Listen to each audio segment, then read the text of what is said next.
निर्देशांक ज्यामिति के सेशन में आपका स्वागत है। पिछले सेशन में हमने कहा था कि आगे चलकर हम इन 3 महत्वपूर्ण कॉन्सेप्ट्स के बारे में पढ़ेंगे।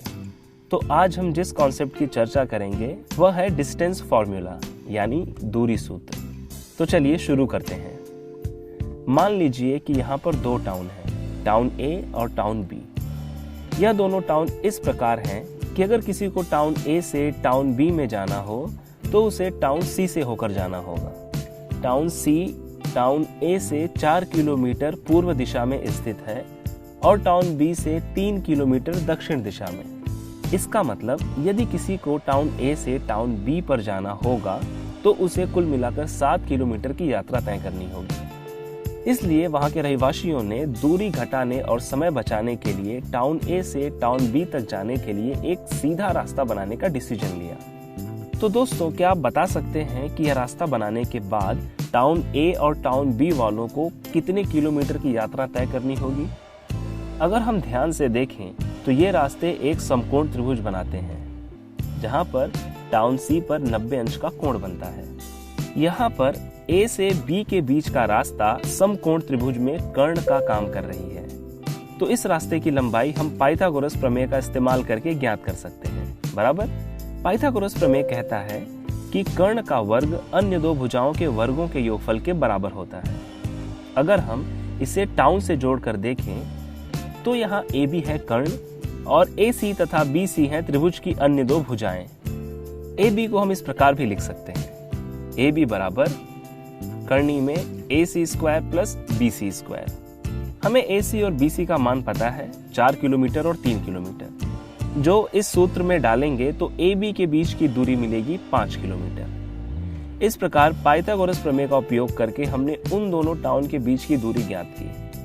दोस्तों, मान लीजिए कि ये 2 टाउन ए और बी 2 निर्देशांक बिंदु हैं, जिनके निर्देशांक हैं x1 y1 और x2 y2। इसका मतलब पॉइंट ए x अक्ष पर केंद्र से x1 यूनिट की दूरी पर है और पॉइंट बी x अक्ष पर केंद्र से x2 यूनिट की दूरी पर है। हम x1 से x2 के बीच की दूरी बड़े डिस्टेंस से छोटे डिस्टेंस को माइनस करके निकाल सकते हैं। तो x1 और x2 के बीच की दूरी मिलेगी x2 माइनस x1 बराबर। उसी प्रकार पॉइंट A y अक्ष पर y1 यूनिट की दूरी पर स्थित है और पॉइंट B y2 यूनिट की दूरी पर, और उनके बीच की दूरी होगी y2 माइनस y1। चलिए अब टाउन C को इस प्रकार दर्शाते हैं, जिससे AC लंब होगा BC पर और ABC एक समकोण त्रिभुज होगा कोण C पर और AB होगा समकोण त्रिभुज ABC का कर्ण।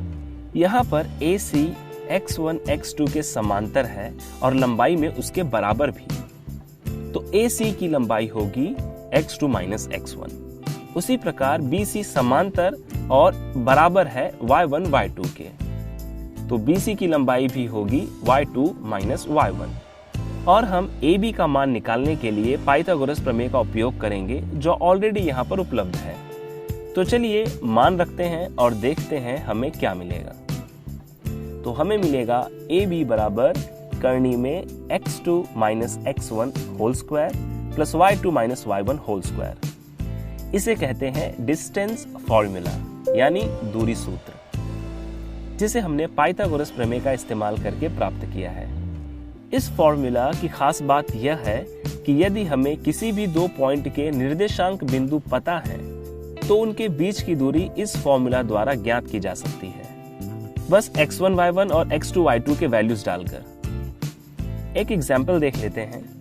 मान लीजिए कि A के निर्देशांक बिंदु है 3 2 और B के निर्देशांक बिंदु है 7 5। यहाँ पर x1 है 3 और y1 है 2 तथा x2 है 7 और y2 है 5।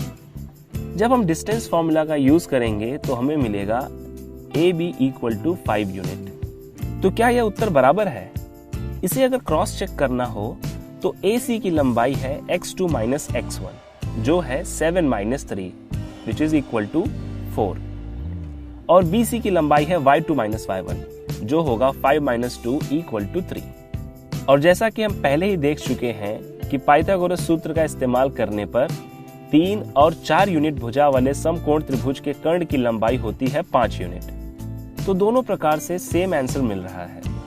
दोस्तों, हमने देखा कि डिस्टेंस फॉर्मूला पाइथागोरस प्रमेय से इंस्पायर्ड है और इसका इस्तेमाल निर्देशांक बिंदुओं के बीच की दूरी ज्ञात करने के लिए की जाती है।